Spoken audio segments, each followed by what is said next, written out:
Juru taktik Persija Jakarta, Thomas Doll, tidak puas dengan skuad yang ada saat ini.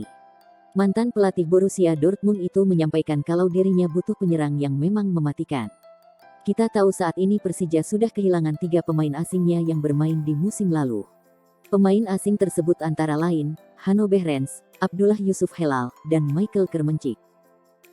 Sudah bukan rahasia bahwa kami memerlukan penyerang, kami juga mencari pemain tengah, mungkin pemain yang dapat bermain di samping. Maka kami memiliki beberapa posisi yang masih lowong.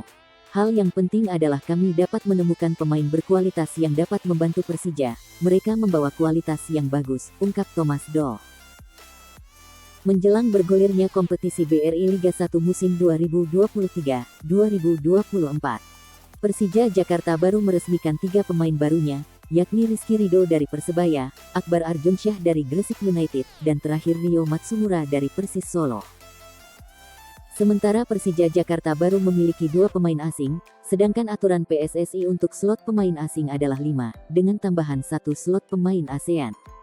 Selain itu Persija juga tidak mempunyai pemain di lini sayap kiri, hanya ada 2 pemain sayap dan keduanya sama-sama bermain di sayap kanan. Pemain tersebut adalah Alfrianto Niko dan Rico Simanjuntak.